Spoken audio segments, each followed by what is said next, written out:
consciousness itself. They're simply the contents which can come and go depending on the state of consciousness that we're in, or the object or contents of consciousness. But the consciousness remains eternally. Why? Because we're living entities, we're spirit souls. And the eternal spirit soul, his main symptom is this consciousness. So consciousness is always going to be there, whether it has objects or no objects, or regardless of what the quality of the objects are. And who is it that has to experience the results or the contents of this consciousness? It is us, the living entity. Therefore, we want to make sure that the quality and contents of our consciousness are the best possible, so that we have the best, most beautiful, richest experience of life possible. And this is what Krishna is giving us in Bhagavad-gītā. He's saying there are three modes of material nature: ignorance, passion, and goodness. And then there's transcendental realm, the fourth, above that. And so if we fill our consciousness with these material things, goodness, passion, and ignorance, then these qualities will always be changing. One will try to become prominent, and then another one will try to kick that one out and become prominent, and then another one. And there's always this struggle, always this turmoil, never any peace in the mind. But when we attain the spiritual platform of consciousness, then everything is permanent, everything is real, unchanging, eternal. And we never have to change the contents of our consciousness. Just like Krishna is always God.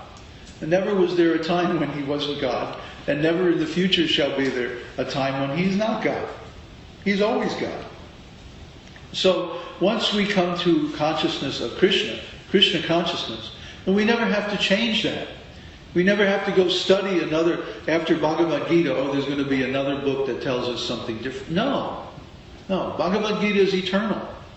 It was spoken hundreds of millions of years ago to the sun god. And it will be spoken hundreds of millions of years from now in some other situation, on some other planet. Who knows? We don't have that information. But we know that the truths of Bhagavad-gītā are eternal, and that they're always given by Sri Krishna whenever he speaks. So what is the actual definition of religion? Dharma hi sakshat tu bhagavat pranitam. Dharma is whatever Krishna says. Krishna is the words of God. Just like the Vedas come from the breathing of Mahavishnu. Therefore the Vedas are eternal. And this is one of the problems with understanding the Vedas, is that they are eternal. So they contain instruction for all the four yugas, all the four divisions of time. In Satya Yuga, self-realization was attained by meditation, renunciation. People would go out in the woods and just sit for thousands of years and meditate. In Dvapara Yuga, by deity worship, puja, temple worship. In Treta Yuga, by sacrifice. Huge sacrifices. The kings would spend millions and millions of dollars worth of gold, paraphernalia, and food, and they would make these huge arenas, bring all the citizens there. Even the cats and dogs and animals would come to these sacrifices. And everyone would see the demigods appear because of the chanting of the mantras by qualified brahmanas. But not in Kali Yuga. In Kali Yuga, none of these processes will work. We don't have the qualified brahmanas. We don't have the wealth for these sacrifices. We don't have the requisite knowledge to perform Vedic sacrifices properly and successfully. Therefore, the only sacrifice that's mentioned in the Vedas for Kali Yuga is this Sankirtan Yajna. Means chanting the holy name of God in an assembly together. Sankirtan, together, chanting. Hare Nama, Hare Nama, Hare Nama eva kevala, kalao nastyeva, nastyeva, nastyeva, gatir anyata. In this age of Kali, there's no other way to attain self-realization and enlightenment except to chant the holy name, chant the holy name, chant the holy name. Why? 3 times repeated. This is from Kali Santara Upanishad.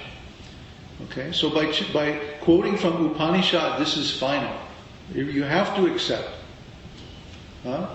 There's no argument, and it's right on the subject matter. There's no interpretation required. Not an allegory, not a metaphor. It's direct instruction.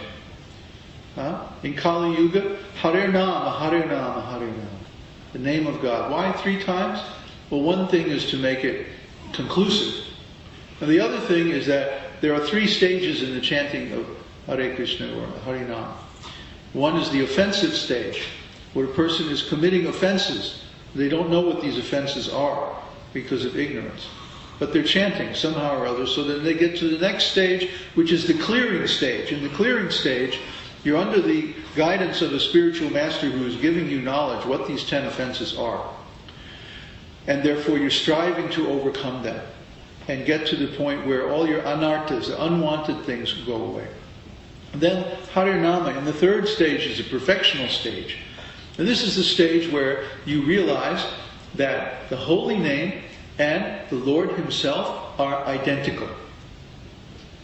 They're identical, qualitatively identical. So as soon as you chant the holy name, Krishna is there. Krishna is always there. It's just that we don't know it. But as soon as we chant the holy name without offenses, then we realize it. Oh, Krishna is there. And then we can have a nice relationship with Him. And then why is it also 3 times? Nastyeva, Nastyeva, Nastyeva. No other way, no other way, no other. That means no other way by yoga, meditation. No other way by opulent deity worship, because nobody can afford to do it. Nobody knows how. 3, no other way by by Agni-hotra, Homa, and different yajnas, especially demigod worship and things like that. This doesn't work in Kali Yuga. Nobody can do it right. In the Vedic days, they would make the sacred fire. The 4 brahmanas would sit around and chant the Vedic hymns. Then they would bring an old horse or an old cow. And they would throw them in the fire. And they would make these huge fires. I mean, just enormous. 10, 15, 20 feet on a side, just blazing. Fire. And they would throw the animal in the fire. And then they would chant the mantras, and the animal would come out of the fire rejuvenated, youthful, brand new. And that was the test, just to see if they had established the sacred fire properly. Nobody can do that now. Nobody can do it. So what do now? They start the fire and they throw the animal and cook it. Great. Welcome to Kali Yuga. Okay, that's why Buddha came. Buddha came to stop this. This was going on in India. People were sacrificing animals and cooking and eating in the name of Vedic yajna. So Buddha came to stop that. And in the process he had to reject Vedas. But he taught ahimsa. Now, next stage is Shankaracharya came. And Shankara taught impersonal thing. Oh, when you become self-realized, you merge into God. You merge into Brahman. Right? Even though this teaching is not given anywhere in Shastra. He said, Vyasadeva made a mistake. And he misinterprets, So the original commentary on Vedanta is Śrīmad-Bhāgavatam, or Bhagavad Purana. But Shankaracharya made his own commentary, Shariraka-bhāsya. And in Shariraka-bhāsya he says, no, actually Vyasadeva made a mistake. Actually it's like this and like that. And he made his own comment, his own interpretation. But wait a minute. He's saying that Vyasadeva made a mistake in Śrīmad-Bhāgavatam. Therefore, Upanishads should be interpreted in a different way. But who wrote Upanishads? The same Vyasa. Same Vyasa. He wrote Upanishads. His Bhagavatam is to be rejected? Well, wait a minute. That means you're basing your teaching on a scripture that you say the author made a mistake. So if the author made a mistake, why are you basing your teaching on that Shastra? It's a short circuit, you see? Short circuit. The teaching contradicts itself. Shariraka-bhāsya. It says, let's base this teaching on Upanishads. And then we say, no, Vyasadeva made a mistake. The soul is not personal. So they reject Śrīmad-Bhāgavatam and other Puranas. But wait a minute, the same Vyasadeva who wrote the Puranas also wrote Upanishads. They seem not to have noticed that. So the whole thing is self-contradictory. And at the end of his life, Shankaracharya said, Bhaja Govindam, Bhaja Govindam, Bhaja Govindam, Mudha Mate. Mudha. You're all mudhas. You're trying to come to truth using grammatical affixes and suffixes. Grammar, vyakarana. This is not the way to truth, you fools. Bhaja Govinda, Bhaja Govinda, Bhaja Govinda. That was his last statement before he jumped into